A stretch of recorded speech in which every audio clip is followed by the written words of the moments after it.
हे guys, welcome back once again. दोस्तों, आज के इस वीडियो में हम बात करने वाले हैं यूपीपीएससी के ARO 2016 के मेंस एग्ज़ाम के बारे में। आपको मालूम है कि आपका एग्ज़ाम आने वाला है और अब जो फाइनल जो आपके 1-2 दिन रहते हैं, इसमें बहुत से लोग बहुत ज़्यादा स्ट्रेस में आ जाते हैं एग्ज़ाम को लेकर के कि हमारी तैयारी नहीं है और पेपर कैसा होगा, इतना कंपटीशन है, हम थोड़ा ये भी कर सकते थे, लाओ ये भी कर लें, वो भी कर लें, इस तरह से तमाम डाउट रहते हैं। तो आज उसी संदर्भ में तो ये जो वीडियो है, ये चाहे नए अभ्यर्थी हों, चाहे जो अभ्यर्थी एग्ज़ाम देने जा रहे हैं, इन दोनों लोगों के लिए ही, इन सभी लोगों के लिए उतना ही कारगर है। तो आज मैं इस वीडियो में जो चीज़ें बात करने जा रहा हूँ, वो चीज़ें अगर आप फॉलो करते हैं या वो चीज़ें आप अगर अपने माइंड में रखते हैं, ध्यान रखते हैं, तो आप एक बेटर वे में अपना एग्ज़ाम दे पाएंगे और आप बेटर कॉन्फिडेंस के साथ एग्ज़ाम में जा पाएंगे और आप छोटी मोटी गलतियाँ जो है नहीं करेंगे। ठीक है, तो आइए चलिए बात करते हैं। देखिए, सबसे पहले तो क्या चीज़ है कि आपको अपने पे भरोसा रखना है। अब 1-2 दिन बचे हुए हैं, 3 दिन बचे हुए हैं, तो आपके पास बहुत ज़्यादा टाइम नहीं है कि आपने अगर कोई बुक नहीं पढ़ी है या कोई आपने बड़ा सिलेबस या कोई चीज़ ऐसी है जो आपने बिल्कुल अभी तक नहीं पढ़ी है, तो वो आप अब करें। वो टाइम अब नहीं बचा है। तो आपने जितना पढ़ लिया है, आप उस पर भरोसा रखिए और जितना आपने पढ़ा है, ऑब्वियसली आपने पढ़ा होगा, थोड़ा बहुत अगर 1-2 चीज़ रह भी गई हैं, 1-2 चीज़ें, तो हो सकता है कि वो अगर आए तो बहुत से लोग ना कर पाएँ या और लोग भी गलत करें। तो इतना ज़्यादा उसको लेकर के बर्डन ना लीजिए, इतना प्रेशर ना बनाइए। जो चीज़ आपने पढ़ी है, आप उसको एटलीस्ट वहाँ सही करके आइए। वो चीज़ गलत नहीं होनी चाहिए और वो तभी होगा जब आप अपने कॉन्फिडेंस रखेंगे। क्योंकि क्या होता है ना कि बार बार इंसान आंसर बदल देता है। जैसे कि जीएस का पेपर होगा, तो जीएस के पेपर में 120 नंबर में बहुत से लोग के साथ ऐसा हो सकता है कि उनके रिवीजन में थोड़ा सा कमी रह गई हो या कुछ और एक रह गया हो, डाउट रह गए हो। तो क्या होता है कि वो लोग पहले सही आंसर लगा रहे होते हैं, बाद में क्या होता है वो आंसर बदल देते हैं। तो आपको ये नहीं करना है। आपको ठंडे दिमाग से सोचना है और उसके बाद में बिना कंफ्यूज हुए आपको टिक लगाना है और ख़ुद पर भरोसा दिखाना है कि हाँ यार, मैंने अगर ये पढ़ा है तो ये सही होगा, और उस पर रिस्क लेना है। ना कि आपने दूसरा कोई बदल दिया कि अरे मैंने कहीं पढ़ा था तो ये भी हो सकता है। तो वो चीज़ आपको ध्यान रखनी है, ये एक बहुत बड़ी चीज़ है। उसके अलावा जैसे अब 1-2 दिन बचे हुए हैं, तो आपको कोई नई चीज़ नहीं पढ़नी है। कोई बहुत छोटी सी चीज़ है, आपने एक बार देख लिया, वो अलग चीज़ है, लेकिन कोई बहुत बड़ा टॉपिक आपको नहीं उठाना है, क्योंकि लास्ट डे रिविज़न के लिए और जितना भी जो भी आपने पढ़ा है उसको कंसोलिडेट करने में लगाइए। जो भी आपने पढ़ा है वो आपके दिमाग में सिस्टमैटिकली होना चाहिए। ये नहीं कि आप उसी में उथल-पुथल में रह जाएं कि यार ये मैंने पढ़ा था बट इसका आंसर तो ये लग रहा है। ये सब चीज़ें नहीं होनी चाहिए। अपना जो दिमाग है वो इन 1-2-3 दिनों में एकदम शांत रखिए, बिल्कुल भी प्रेशर ना लीजिए, स्ट्रेस ना लीजिए और ट्राई करिए कि आप अच्छे से सोकर प्रॉपर नींद लेकर के जाएं। क्योंकि अगर आप अच्छे से सोए हुए नहीं हैं, अगर आपके दिमाग में शांति नहीं है, रिलैक्स्ड अगर आप नहीं हैं, तो आप वहाँ पे बेटर परफॉर्म नहीं कर पाएंगे। आपने सपोज़ अगर 100 क्वेश्चन भी याद किए हैं और आपको अगर 80 रिटेन करने चाहिए, तो वहाँ पे आप 60-70 ही रिटेन कर पाएंगे। तो नींद एक बहुत बड़ा फैक्टर है, स्पेशली एग्ज़ाम के 1-2 दिन पहले। तो आप प्रॉपर नींद लीजिए, अपना जो न्यूट्रिशन है वो कायदे से लीजिए, अच्छे से खाइए पीजिए। कोई ऐसी चीज़ भी, नई चीज़ ना खा लीजिएगा कि मतलब आपका पेट ख़राब हो जाए या आपको कोई और इशू हो जाए, हेल्थ इशू हो जाए। तो हेल्थ का थोड़ा सा 1-2 दिन 3 दिन ज़्यादा ध्यान रखिए। नींद आपको मैंने बताया ही है, प्रॉपर ध्यान लीजिए, पानी वानी अपना प्रॉपर लीजिए। इसके अलावा कुछ ऐसी चीज़ें हैं जो आपको वहाँ पर लेकर जानी है, जो ध्यान रखना है, वो मैं आपको बता देता हूँ। ये बहुत ऑब्वियस चीज़ें हैं, आप सबको मालूम है, लेकिन अगर आपका एक बार छूट रहा हो तो आप देख लीजिए। देखिए, जो एडमिट कार्ड वगैरह है उसको आप अच्छे से प्रिंट करा करके ले जाइए। 2 प्रिंट करा कर ले जाइएगा, ताकि अगर एक मान लीजिए आपका मिस हो जाता है, कुछ हो जाता है, तो दूसरा आपका काम आ जाए। एडमिट कार्ड के अलावा ये जो अपना आईडी प्रूफ वगैरह होता है, ये सब थोड़ा सा रखिएगा वहाँ पे। और अगर कोशिश किया करिए कि 2 आईडी कम से कम आप रख लीजिए। कोई अगर एक में आपकी फ़ोटो या आईडी से अगर कोई संतुष्ट नहीं होता है, तो आप उसे दूसरा दिखा दीजिए।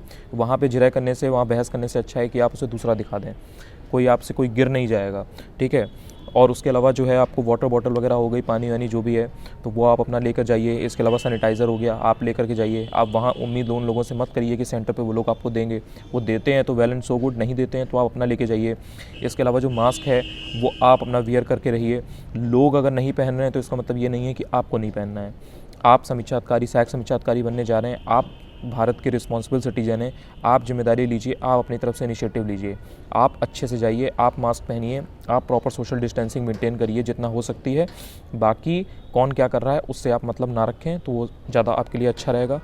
इसके अलावा जो भी ब्रेकफास्ट वगैरह जो भी आपको सूट करे आप वो लीजिए, ठीक है। बहुत से लोग कहते हैं अरे ये खा के जाओ, वो खा के जाओ, चॉकलेट खा लो, ये कर लो, वो कर लो। यार, जो आपको सूट करे वो आप करो, ठीक है। कोई ऐसी नई चीज़ ना खा लेना कि पता लगा आपको वॉमिटिंग हो रही है, कुछ हो रहा है, एग्ज़ाम के एक दिन पहले आप एकदम अपनी तबीयत ख़राब कर ली। तो ये सब छोटी छोटी चीज़ें हैं, बट ये सब 1-2 दिन लास्ट के जो होते हैं उसमें बहुत मायने रखती है, तो आप ये सब चीज़ें ध्यान रखें। इसके अलावा बहुत से लोग क्या करते हैं कि एग्ज़ाम के मॉर्निंग में या रात में एनर्जी ड्रिंक वगैरह लेते हैं, कोई रेड बुल पीता है, कोई कुछ पीता है, तो मतलब इस तरह से चीज़ें रहती हैं। मेरी अगर आप सुने तो आप अगर कॉफ़ी पीते हैं तो आप कॉफ़ी ले लीजिए, सबसे अच्छा दिमाग आपका उससे चलेगा। एग्ज़ाम सेंटर जब आप जाइए, मतलब जब घर से निकलिए तो आप कॉफ़ी पी करके जाइए, बाकी जो नाश्ता करते हैं कर लीजिए। आधे घंटे बाद आपका अच्छा दिमाग चलेगा, ठीक है, अच्छे से कॉफ़ी वॉफ़ी डाल के लीजिएगा। ये एक आपकी इंपॉर्टेंट चीज़ है। इसके अलावा जब भी आपको पेपर मिलता है, जैसे अगर जीएस का पेपर आपको मिला तो बिल्कुल भी पैनिक ना करिएगा। ये नहीं कि आपने पेपर देखा, स्टार्टिंग में कुछ टफ़ क्वेश्चंस आए हुए हैं, आप देख करके एकदम पैनिक कर गए और आपने कहा अरे हमसे नहीं होगा, या आप इतना ज़्यादा ईगो पे ले गए कि कोई क्वेश्चन आपसे नहीं बन रहा है और आप उसको ज़बरदस्ती बनाने में आपने 10 मिनट लगा दिए, या आप शुरुआत के 15 क्वेश्चन करने में ही आपने आधा घंटा लगा दिया। ज़रूरी नहीं है कि वो जो स्टार्टिंग के क्वेश्चन हैं वो ईजी हो सकता है कि वो टफ़ हों। तो स्टार्टिंग के अगर 10-15 क्वेश्चन जो हैं वो अगर टफ़ हैं तो आपको जज्बाती नहीं होना है। आपको उन क्वेश्चंस को छोड़ के जो इजी क्वेश्चंस हैं उनको आपको पिक करना है और पहले आपको उनको करना है। कम समय में ज़्यादा से ज़्यादा क्वेश्चन आप जब कर लोगे, आपका कॉन्फिडेंस बन जाएगा। उसके बाद हो सकता है कि जो क्वेश्चंस आपसे नहीं बन रहे थे वो भी आपसे बन जाएँ।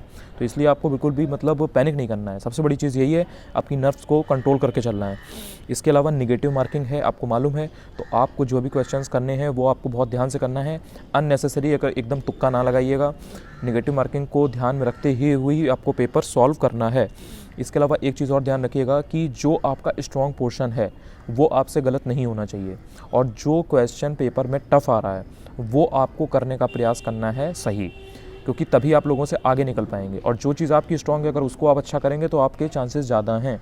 क्योंकि अगर सपोज़ हिस्ट्री, ज्योग्राफी है, पॉलिटी है, ये सब बड़े बड़े सब्जेक्ट हैं, और ये सब अगर आपका अच्छा है और आपने इसको सही से किया तो ये और भी लोग भी सही कर रहे हैं, तो आपको ये तो करना ही करना है अगर आपको रेस में बने रहना है।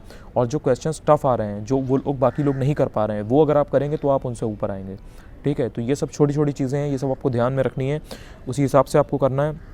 दिमाग बिल्कुल शांत रखें लास्ट के 1-2 दिन में, 3 दिन में, चाहे फैमिली में, घर में बात हो, चाहे आप कहीं बाहर निकल रहे हैं वहाँ पे, या फिर आप एग्ज़ाम सेंटर पे हैं, किसी से भी बहस, किसी प्रकार की लड़ाई झगड़ा, कोई भी ऐसा मुद्दा हो, अपने दिमाग को एकदम कंट्रोल में रखें, एकदम धैर्य के साथ में अपना पढ़ाई करें जो भी कर रहे हैं, और बिल्कुल भी इधर उधर की गप्पबाजी में या टेंशन में ना पड़ें। ये आपके लिए सबसे कारगर रहेगा। तो ये जीएस के पेपर के लिए ये एक बेसिक, एक ओवर जनरल एक चीज़ थी जो आपको माइंड में रखनी है। इसके अलावा अगर बात करें कि आपका 120 नंबर का एस्से आएगा, तो उसमें आपके 3 एस्से आते हैं 40-40 नंबर के। एक मोटे मोटे तौर पे अगर कह सकें तो 1 घंटे में आपको एक एस्से लिखना होता है, 40 नंबर का जब है। तो इसमें जो 3 एस्से आपके आएंगे आपको मालूम ही है, आप पूरा एग्ज़ाम देने जा रहे हैं, आपको पूरा पेपर पैटर्न मालूम है, आपको कितना क्या रखना है, वर्ड लिमिट कितनी है, सब आपको मालूम है। अगर आपको एंड टाइम में, फाइनल में, अगर अभी और भी एस्से में कोई डाउट होता है तो मैं डिस्क्रिप्शन में लिंक डाल दूंगा। मैंने एस्से का एक बहुत अच्छा वीडियो पहले बना रखा है, अगर आप चाहें तो उसमें से उसको एक बार देख सकते हैं फाइनल टाइम में। उससे क्या होगा कि आपको एक बार फिर से पूरा समराइज़ हो जाएगा कि हाँ यार, मुझे एस्से में ये चीज़ें जो हैं ये मुझे शामिल करनी है, या मुझे इस तरह से लिखना है। तो वो जो लिंक है वो मैं डिस्क्रिप्शन में डाल दूंगा, अगर आप चाहें तो देख सकते हैं। उसके अलावा एस्से में आप ये ध्यान रखिए कि अब जैसे सर्दी हो रही है, आप यूपी में कहीं भी हैं, बहुत सर्दी हो रही है, तो आपको ध्यान रखना है कि आपका हाथ अच्छे से चल रहा है कि नहीं, क्योंकि वहाँ पर जा कर के आपको जब 1600-1800 शब्द लिखने होंगे, 2000 शब्द लिखने होंगे, तो जब इतना टाइम में आपको 3 घंटे में आपको जब इतना शब्द लिखने होते हैं तो आपका हाथ चलना बहुत ज़रूरी है। और सर्दी में आप इसलिए 1-2 दिन पहले, 3 दिन पहले थोड़ा सा अच्छे से लिख करके देख लीजिए कि वहाँ पे ऐसा ना हो कि आपका हाथ अकड़ रहा है, या आप एकदम से ऐसे करके आप एकदम से कर रहे हैं और आप मतलब लिख ही नहीं पा रहे हैं। अपना हाथ वाथ जो करना है आपको गर्म करना है, या जैसा भी है, जो भी है, पॉइंट आप समझ गए हैं, आपको वो चीज़ वहाँ पे लिखनी है तो लिखनी है, चाहे सर्दी हो चाहे गर्मी हो। इन सब चीज़ों का ध्यान रखिए। और इसके अलावा जो है, जब भी आप कभी एस्से लिखें तो ब्रेन स्टॉर्मिंग ज़रूर करें। मतलब जिस भी टॉपिक पे आपको एस्से लिखना है या जिस भी टॉपिक का आपको चुनाव करना है, तो वो पहले जितना सोचना है वो सोच लीजिए। लेकिन जब एक बार आपने सोच लिया कि मुझे इस टॉपिक पे एस्से लिखना है, तो बार बार उसको बदलिए नहीं। बदलने से फिर क्या होता है कि आपने लिखा, फिर आपने 10-12 लाइन लिख दी, फिर आपको शब्द नहीं मिले, आपको समझ में नहीं आया क्या लिखना है, फिर आपने उसको काटा, फिर आपने दोबारा लिखा। इससे बहुत बैड इंप्रेशन पड़ता है एग्जामिनर के माइंड पे, ठीक है। तो आप एक बार जितना गुत्थम गुत्थी करनी है, जितना माथापच्ची करनी है, आप एक बार में कर लीजिए। एक बार आपने सोच लिया, उसके बाद में आप उसको चेंज ना करें, ठीक है। दूसरी इंपॉर्टेंट चीज़ ये है कि जो भी टॉपिक आपने सेलेक्ट कर लिया है उसमें अच्छे से सोचें, खूब ब्रेन स्टॉर्मिंग करें, और तब उसके बाद में लिखना स्टार्ट करें। ऐसा नहीं होना चाहिए कि आपने 4 लाइन लिखी, उसके बाद सोच रहे हैं अच्छा हाँ भाई इसमें तो ये था, अच्छा इसमें तो ये कोड डाली जा सकती है, बीच में आपको टाइम नहीं मिलेगा, और अगर आप ऐसा करेंगे तो आपका एसए का पेपर छूट जाएगा, आप कंप्लीट ही नहीं कर पाएंगे। तो पहले 10-15 मिनट 20 मिनट जो आपको सोचना है सोच लीजिए, उसके बाद में पूरा निपटाते जाइए। इसी तरह से आपको एसए पूरा लिखना है। वर्ड लिमिट का ध्यान जरूर रखिए, वहाँ पे ज़्यादा मतलब शानापंती या हीरोगिरी करने की ज़रूरत नहीं है कि मतलब लिखा है अगर 600 शब्द तो हम 800 वर्ड लिख के आ रहे हैं या हम उसी में एकदम मतलब समझ रहे हैं ना। बेसिकली आपको वर्ड लिमिट का ध्यान रखना है, आपको ज़्यादा वहाँ पे स्टाइल नहीं झाड़नी है, और एसए में अपना बेस्ट दें। यही एक ऐसा पेपर है जहाँ पे आपको आज़ादी होती है अच्छे से लिखने की, अच्छे से अपने पूरा जो भी है उसको बताने की। तो ये आपके पास एक बहुत अच्छा मौका है, इसको गवाइएगा नहीं।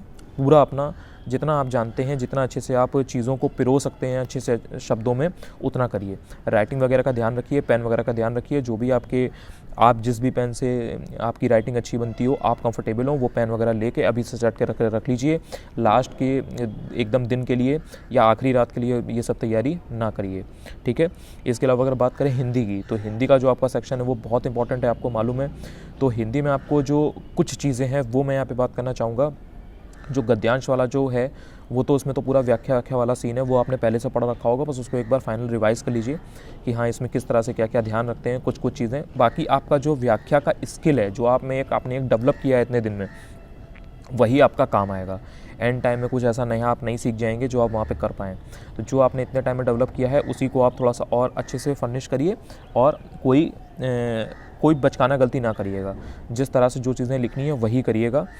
इसके अलावा अगर बात करें तो जो आपका टेबुलर फॉर्म में सार लेखन आता है, उसमें आपका जो फॉर्मेट है वो गलत नहीं होना चाहिए।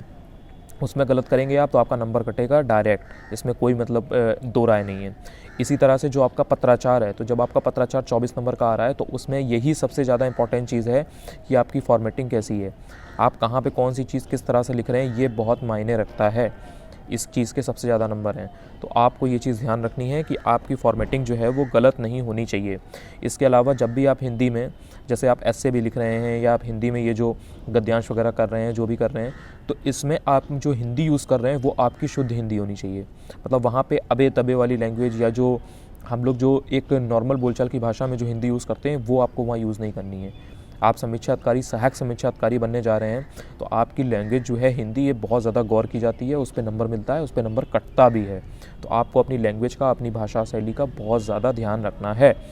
इसके अलावा जो सबसे ज़्यादा इम्पोर्टेंट चीज़ है आरओ के मेंस एग्ज़ाम में, वो ये है कि जो 40 नंबर का आपका पेपर आता है 100 में से, उसमें से आपको मालूम है 10 नंबर कंप्यूटर रहता है, 10 नंबर के मुहाफ़े लोकोक्ति रहता है, और जो 20 नंबर है वो आपका administrative vocabulary, administrative and commercial vocabulary रहती है।